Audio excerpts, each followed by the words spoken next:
there are five causes of chronic illness. And these five causes of chronic illness are so simple and we ignore them all the time because they're with us all the time. One is sleep. If you notice you're waking up all the time between 1 and 3, and you're a young person, you need to do something about it. That has to be fixed. Because we know that when we get into that very deep sleep, it's the time that our body does repair. Right. It's the time for repair. So if you are not able to get to that deep sleep, your body does not get full repair. Number one. Number two is when you're getting acidity. When you get acidity that is recurrent, it's telling you something is causing an imbalance in the body. There's inflammation somewhere. There's something that is happening that is not correct. That needs to be addressed. And not just addressed as acidity here. We need to know what would be the cause of the acidity, not just the symptom. The other one is gas and bloating. You know, sometimes you just eat something, you may eat a chapati, you may eat a skuma, you know, you're getting a lot of gas and bloating. And it's continuous for some time. That needs to be addressed. Then the other one, so acidity, gas, and constipation. When you're constipated, it's even worse. Because constipation, you know, when we eat food, there's a time that the food is supposed to get in the mouth and come out. If that time is extended, meaning we change the human clock on how the physiological function of every part of the body works, then you have a delay. Right. When you have a delay, it means then you're going to get acid, you're going to get gas, because food is staying in one place longer than it should. You understand?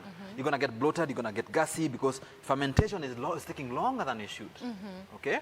So constipation, and then when you're constipated for very often, what happens is that, you know, the intestines will still keep on sipping nutrients.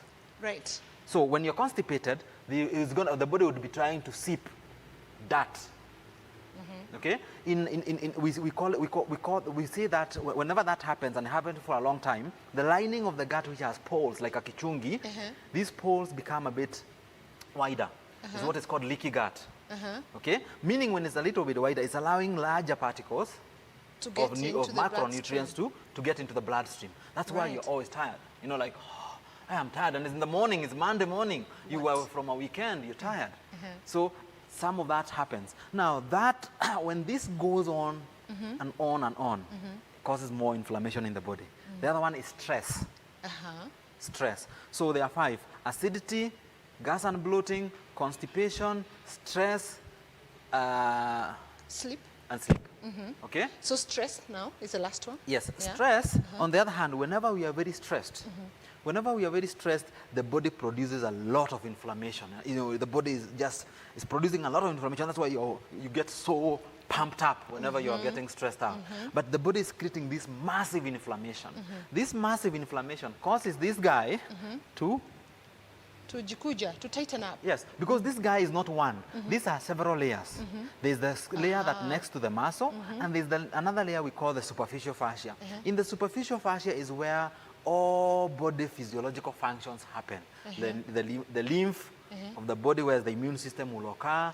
You know, also even the return of deoxygenated blood, most of it will be near the superficial fascia. So whenever this superficial fascia gets tight, because the return of these fluids is not having a lot of pump like oxygenated blood, okay? Because the heart is pumping oxygenated blood. But this other one depends on your movement and depends on how tissue is free. So if your tissue is very stiff and you have very little movement, migu, because the return is slower. Oh, swollen feet. Yes, you start getting a lot of feet swelling. Migu yangu inafuraga lakini sijui kwa nini, you know?